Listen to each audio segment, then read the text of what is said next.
परम शांति बापूजी आपका स्वागत है। आज हम एक नए टॉपिक के साथ आपके समक्ष आए हैं और हम ये जानना चाहते हैं कि मृत्यु के बाद आत्मा के अस्तित्व का जीता जाता जागता दो उदाहरण है जो हमारे आर्मी में जो हम जानते हैं कि सभी लोगों ने सुना होगा कि भारत चीन जो बॉर्डर है वहाँ सिक्किम के पास में बाबा हरभजन सिंह का एक मंदिर है और वो भारतीय फौज में थे और गैंगटॉक नाथुला पास के पास जो उनका एक मंदिर है इसी रोड पे नाथुला पास में। तो वो जो आर्मी के जवान थे उनको भी आज की डेट में सैलरी भी मिलती है, वो ऑन ड्यूटी है वो माना जाता है। उनकी ऑफिस की साफ सफाई होती है। कोई भी व्यक्ति उनके ऑफिस में विदाउट सैल्यूट नहीं जा सकता। कहते हैं उनको थप्पड़ पड़ती है अगर जाए तो। उनका सैलरी रजिस्टर में उनकी साइन भी होती है। उनको बिस्लरी बोतल भी दी जाती है जो कि पानी भी कम हो जाता है।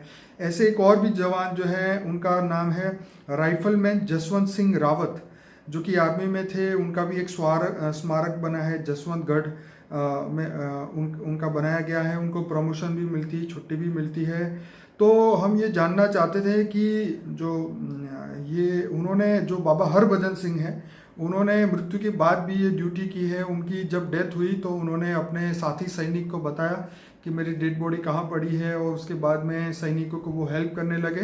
तो यही देख के भारत सरकार ने ये नक्की किया कि उनको हम ऑन ड्यूटी है तो उनको हम सैलरी भी देंगे। आज की डेट में ये सब हो रहा है और बहुत लोग आश्चर्यचकित है कि ये मृत्यु के बाद भी ये हमारे सामने जीता जागता दो ऐसे उदाहरण हैं जो आज भारत सरकार भी उसको सैल्यूट करती है या उनको मानती है और उनको बहुत इज्जत मिल रही है। तो जैसे मृत्यु के बाद लोग अस्तित्व को नहीं मानते कि भाई जीवन नहीं होता, लेकिन इससे ये प्रूफ हो रहा है। तो हम आपसे जानना चाहते हैं कि मृत्यु के बाद भी देश की सेवा कैसे पॉसिबल है? क्या वो अकेले हैं या कोई और भी उनके साथ है? आप बताइए। देखो, मृत्यु के बाद तो आत्मा तो अजर अमर अविनाशी है ना जी। तो मृत्यु के बाद उसका सूक्ष्म शरीर के साथ आत्मा होती है। ठीक है। उसमें दो तत्व कम हो जाते हैं, जल और मिट्टी। ठीक है। मगर वो आत्मा अच्छी है, देशभक्त है। ठीक है। तो अंतमति सो गति, जब लड़ते लड़ते शरीर छूट गया तो उसको अंदर से रहा कि मैं देश की सेवा करूं। तो ऐसे सूक्ष्म शरीर में रहकर करते हैं। ये तो उदाहरण के तौर पर दो बताया, मगर ऐसे हमारे कई फौजी हैं। बिल्कुल। कई फौजी होंगे कि जब बॉर्डर पे आज भी सूक्ष्म जगत में रहते हैं। जब भी कई लड़ाइयाँ होती हैं तो ऐसे सूक्ष्म जगत वाली कई आत्माएं हमारे जवान स्थूल फौजियों को, 5 तत्व वाले फौजियों को सूक्ष्म जगत वाले फौजी उनमें प्रवेश करके गन चलवाते हैं या काम करवाते हैं। या सूक्ष्म जगत में भी चाहे तो सूक्ष्म में भी कई आत्माएं इकट्ठी होकर गन पकड़ कर लड़ सकते हैं। बाबूजी ये भी किस्सा वहाँ बताया जाता है कि वो हवा में दिखने वाली सिर्फ एक गन थी और उन्होंने काफी दुश्मनों को मारा। मतलब उसको कोई चला नहीं रहा था, मतलब कोई देख नहीं पा रहा था, लेकिन ये हुआ। जब जैसे सामने देखते हैं कि हमारे जवान पीछे हट रहे हैं और वो सामने वाले नहीं मर रहे हैं, तो सिर्फ वो सूक्ष्म जगत की आत्माएं गन पकड़ के चारों गोलियों चला के सामने वालों को मार के हमारे जवानों को बचा सकते हैं। जी। तो ऐसी एक नहीं, ये तो दो एग्जाम्पल प्रैक्टिकल है। जी। जी। मगर ऐसी सूक्ष्म जगत में बहुत अच्छी आत्माएं हैं। ये बहुत अच्छी आत्माएं हैं, देवता कैटेगरी की आत्माएं। जी। जी। जी। और उनको हमेशा सैल्यूट मानना चाहिए। और ऐसे हमारे हर बॉर्डर पर हमारे हिंदुस्तानी काफी जो मरे हुए फौज में काफी अच्छे जो देशभक्त थे, अंतमति सो गति, जिनको मरते वक्त देशभक्ति याद थी, अपनी ड्यूटी याद थी, वो मरने के बाद भी बॉर्डर पर कर रहे हैं। इसलिए ऐसा हमेशा सोचना कि स्थूल जवान तो लड़ रहे हैं, उनके साथ सूक्ष्म जवान भी लड़ रहे हैं। बिल्कुल। और ये केवल हिंदू धर्म में ज्यादा होता है, बाकी दूसरे धर्मों में इतना वो नहीं है कि सूक्ष्म जगत वाले। कहीं होता है दूसरे धर्मों में जहाँ सूक्ष्म जगत वाले कोई मानते हैं तो कोई होती है आत्मा, मगर हिंदू धर्म में तो देशभक्ति वाले बहुत मिलेंगे आपको। इवन केवल जवानी का नहीं, मतलब जिन्होंने देश को आजाद किया जी, वो देश को आजाद करने वाले जो हजारों लोगों ने मौत पाई, मर गए हजारों लोग। जी। जी। ऐसी भी सूक्ष्म जगत वाली आत्माएं बहुत बैठी हैं और वो रिबॉर्न होना नहीं चाहती हैं। और वो ऐसे कईयों में प्रवेश करा के या देशभक्ति का एग्जाम्पल देते हैं, कईयों में प्रवेश करके देशभक्ति का काम करते हैं, आज भी करते हैं। जहाँ जिसमें ज्यादा देशभक्ति हो जाए तो केवल अकेला मनुष्य देशभक्ति का काम नहीं कर सकता।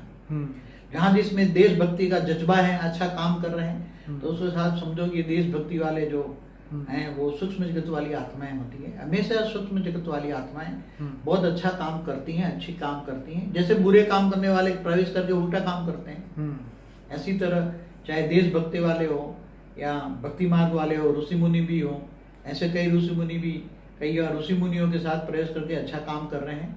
देश को, हमारे हिंदू धर्म को बचाने के लिए भी, बहुत हिंदू धर्म की आदि सनातन देवी देवता धर्म को बचाने के लिए सूक्ष्म जगत वाली आत्माएं बहुत काम कर रही हैं। इसलिए स्थूल जगत से ज्यादा सूक्ष्म जगत वाले काम कर रहे हैं। बाबूजी, बाबा हरभजन सिंह का जो डेथ था 1966 में हुआ, उसके बाद 1967 में वो मंदिर बनाया गया, मतलब आर्मी वालों ने ही बनाया, और ये बहुत अभी बहुत बड़ा पर्यटक जगह बन चुकी है। हजारों लोग जो हैं डेली वहाँ विजिट करते हैं उनको देखने के लिए, उनके ऑफिस को और उनके रूम को, और वो हमेशा ऑन ड्यूटी रहते हैं। तो बहुत सारी स्टोरियां हैं, जो लोग जानना चाहें वो यूट्यूब में देखें, बहुत सारी ये है। तो हम बाबूजी ये जानना चाहते हैं कि ये आत्माएं आखिर कब तक ये करती रहेगी? देखो, ये आत्माएं, अब जो आत्माएं तो जो सूक्ष्म शरीर वाली जो आत्माएं है ना जी, अच्छा काम करते तो उसकी आत्मा में तो शक्ति रहती है ना। बिल्कुल। तो वो अपनी मर्जी से जब चाहे तब तक वो काम करती रहे। ओके। क्योंकि सूक्ष्म जगत वाली आत्माओं की आयु तो वैसे भी है, शास्त्रों के हिसाब से कल प्रलय तक की होती है। ओके। जब तक कल प्रलय नहीं, क्योंकि ये 4 युग में जो अर्ध प्रलय होता है उसमें तो वो स्थूल शरीर वाले मरेंगे, सूक्ष्म वाले नहीं मरेंगे। ठीक है, समझ में आया? इसलिए सूक्ष्म जगत वालों की आत्मा तो अब अर्ध प्रलय में नहीं मरे। 71 बार अर्ध प्रलय होता है, तब एक मनवंतर पूरा होता है तो पूरी धरती पर प्रलय होता है, मगर स्थूल शरीर वाले मर जाते हैं ना। सूक्ष्म शरीर वाले तो नहीं मरेंगे ना।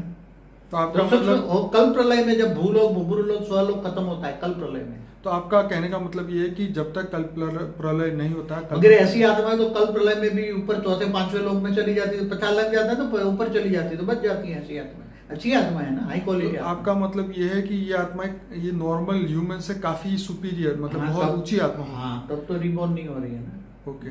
और अपनी ताकत से अभी भी वो काम कर रहे हैं। हाँ, देश की सेवा कर रहे हैं, देश की सेवा कर रहे हैं। तो हाई क्वालिटी आत्मा है, तो वो कल प्रलय में भी नहीं मरेंगे। वो तो जब महाकल प्रलय होगा, जब पूरे ब्रह्मांड का विसर्जन होगा, महाकल प्रलय में शिव सूर्य में प्रवेश करके अनंत को, अपना पूरे ब्रह्मांड को जला देते हैं। और उसमें भी कई बार विसर्जन के वक्त पूरे महाकल प्रलय में हाई क्वालिटी आत्मा है, जो दूसरे गैलेक्सियों से आई है, महाशिव की कैटेगरी की आत्मा है, गैलेक्सियों से आई आत्मा है। तो वो हमारे ब्रह्मांड में जो अगर आई हैं तो उनको पता लग जाता है। तो महाकल प्रलय में भी उस आत्मा का विनाश नहीं होता, वो दूर महाकल प्रलय से पहले भी वो चली जाती है गैलेक्सियों में, दूर दूर के आकाश गंगाओं में चली जाती है। इसलिए जब, और फिर जब आकाश गंगाओं का भी विनाश होता है महाकाल प्रलय में, शिव महाकाल बन के अनंत कोटि ब्रह्मांडों को अपने जब रोम रोम में समा लेता है, तो अगर ये परम महाब्रह्मांड से, यूनिवर्स से आई हुई आत्मा है, तो वो भी महाकाल प्रलय में भी वो उसका मृत्यु नहीं होता, वो हाई क्वालिटी आत्मा होता है। उसको पता लग जाता है समय की पहचान उसको हो जाती है। टाइम स्पेस एंड स्पीड वो अच्छी तरह पहचान लेती है। अब जी यहाँ आपकी बात में मुझे ये क्वेश्चन नया अभी आया है कि जैसे ये आत्मा, जैसे कल्प प्रलय इस धरती पे हुआ, अब ये ऊंची आत्मा थी तो वो वापस ऊपर चली गई चौथे लोक में, फिर धरती पे वापस जीवन शुरू हुआ, और फिर उनको ऐसा लगा कि अब धरती पे जाके फिर से हमें कुछ देशभक्ति दिखानी चाहिए, तो ऐसी आत्माएं फिर से और फिर वो ये काम करती है। देखो ऐसा है, ये तो अभी जब अंतमति सो गति वाली आत्मा है ना, हाँ, अभी तो उसमें जज्बा है कि केवल, मगर जब ये कल प्रलय में जब वो चौथे पांचवें छठे लोक में चली जाती है, तब उसको ज्ञान ज्यादा ही मिल होता है। ठीक है। तो उसको पता लगता है कि ऊपर फिर धीरे धीरे करके परमधाम में चली जाती है, हमारे ब्रह्मांड के परमधाम में। ठीक है। जो विष्णुपुरी से होकर शिवपुरी से ऊपर परमधाम, तो उसके बाद धरती पे आके फिर ये काम नहीं करती, फिर परमधाम में चला जाएगा कि मैं तो गैलेक्सी से आई हूँ, क्योंकि ये हाई कैटेगरी की आत्मा है। ठीक है। तो लगता है कि मैं गैलेक्सी से आई हूँ, आकाश गंगा से आई हूँ, तो आकाश गंगा में चली जाएगी। तो आपका कहने का मतलब ये है कि अगर कोई भी आत्मा को, कोई भी मनुष्य को इस धरती पे आत्मज्ञान हो जाए और वो कोई भी कारण से वो उस परम धाम तक पहुंच जाए, हमारे ब्रह्मांड के परम धाम तक, तो वो वापस इस धरती लोक में कोई भी अच्छा काम करने के लिए भी नहीं आएगी। फिर नहीं आएगी ना, उसको ऊपर जाकर लगेगा ना भी क्या है, तुम जन्म में तो मृत्यु लोक है, मुझे नहीं जाना नीचे। जब ज्ञान आ जाए तो हम मृत्यु लोक में कौन आएंगे? ये बात तो सही है। ये तो बार बार होना ही है, उसको ऊपर जाने से ज्ञान आ जाता है ना। अभी तो उसके आत्मा में ज्ञान नहीं है, केवल एक जज्बा है, देशभक्ति का जज्बा है। उससे आगे अगर ज्ञान आ जाए कि मैं तो दूर दूर से यूनिवर्स से आई हूँ, तो कोई रहेगा ही है। और ये तो धरती पर तो ये मृत्यु लोक है, जन्म मृत्यु तो यहाँ तो भगवान राम और कृष्ण भी नहीं बचे, ऑलमाइटी खुद नहीं बच सकता यहाँ तो, ये तो मृत्यु लोक है। तो बाबूजी क्या ऐसी आत्माएं जो इस देश को चला रही है या ये आत्माएं अगर वापस लौट जाएगी तो इस देश को कौन चलाएगा?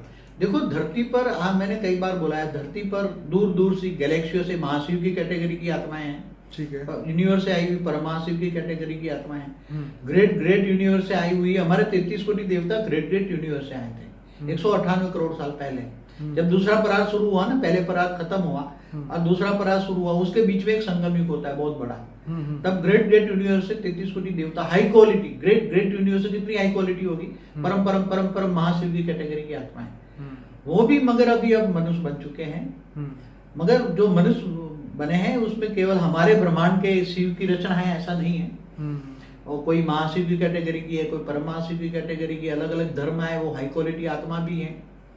तो पर बाबूजी इस धरती लोक के मनुष्य को जो आप कह रहे हो, ये समझने के लिए तो उनको आत्मा की बहुत पावर बढ़ानी पड़ेगी, तभी वो ज्ञान को समझ पाएंगे, इसकी अनुभूति कर पाएंगे, तभी तो वो वापिस परम धाम जा पाएंगे या उसके बारे में सोचेंगे।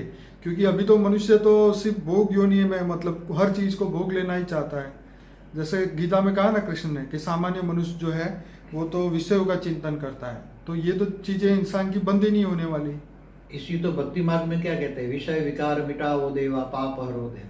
वो भक्ति कर करके तो थक गए ना इंसान, मगर देवी देवताओं की भक्ति करते हैं ना लोग। तो ये सब दूर दूर से आई हुई आत्मा 5 तत्वों में आ गई, तो उसकी आत्मा पर 5 तत्वों का आवरण हो गया ना।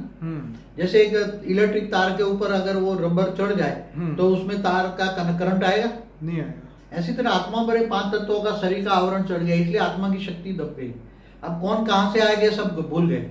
वो तो बात ठीक है। और इसलिए जब अभी ज्ञान शुरू हुआ है, जो ज्ञानी तो आत्मा होगी, हाई क्वालिटी आत्मा होगी, वो ज्ञान ढूंढेगी। बिल्कुल, ये सभी धर्म नाथ जात से परे चली जाएगी और हाई कैटेगरी का ज्ञान ढूंढेगी। ये ढूंढेगी, ये अभी साइंस के हिसाब से भी ढूंढेगी और शास्त्रों के हिसाब से ढूंढेगी। अनंत कोटि ब्रह्मांड क्या है, आत्मा का सोर्स ढूंढेगी, परमात्मा वो ढूंढेगी। मैं धरती पर क्यों हूँ, कहाँ से आई हूँ, कहाँ जाना है, मुझे किसने बनाया, मेरा जीवन का लक्ष्य क्या है, मैं क्यों हूँ यहाँ पे, मैं धरती पर क्यों हूँ, क्यों धरती पर ही क्यों हूँ, कि ऊपर दूसरे लोक में, दूसरे ब्रह्मांडों में क्यों हूँ, दूसरे सोलर सिस्टम में क्यों नहीं हूँ, क्यों मैं गैलेक्सी के क्यों नहीं हूँ, मैं यूनिवर्स से क्यों नहीं हूँ।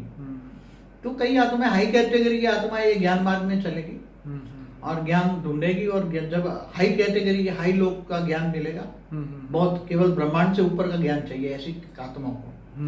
जो ब्रह्मांड की आत्मा है वो केवल जो ब्रह्मांड का ज्ञान है, हमारे वेदों उपनिषदों में जो एक ब्रह्मांड का ज्ञान है, एक ब्रह्मा विष्णु शिव शंकर का ज्ञान है। मैं आपको एक एग्जांपल देता हूँ। कई जो हमारे भक्ति मार्ग में ये जो विष्णुपुरी तक का ही, मतलब ज्यादातर विष्णुपुरी जो है, विष्णुपुरी को ही परमधाम बोल दिया है, वैकुंठ लोक को ही परमधाम बोल दिया है, उससे ऊपर नहीं है कुछ, ऐसा कई लोग बता देते हैं। बिल्कुल, तो उसको वैकुंठ भी कहते हैं। और ये अक्षय पुरुषोत्तम स्वामीनारायण वाले उसको अक्षय धाम कहते हैं, अक्षर धाम कहते हैं। अक्षय, जिनका क्षय नहीं होता वो अक्षय धाम है जी। तो विष्णुपुरी को ही अक्षय धाम कह देते हैं भक्ति मार्ग वाले, कि ये अक्षरधाम हो गया। वो तो बाबूजी परम धाम से ऊपर मानते हैं कि अक्षरधाम नहीं, अक्षरधाम तो ब्रह्मापुरी से ऊपर विष्णुपुरी को ही अक्षरधाम कहते हैं। ओके। और इसके ऊपर तो शिवपुरी है, उसके ऊपर परमधाम है। परमधाम में तो निराकार ब्रह्मांड का मालिक शिव रहता है, मगर उनको पता नहीं है अक्षयधाम नहीं है। जब कल प्रलय में, महाकल प्रलय में जब पूरा ब्रह्मांड का विसर्जन होता है, तब हमारे ब्रह्मांड का परमधाम भी नहीं रहता। जैसे महाकाल प्रलय में तो ब्रह्मांड का, गैलेक्सी का भी महापरमधाम नहीं रहता।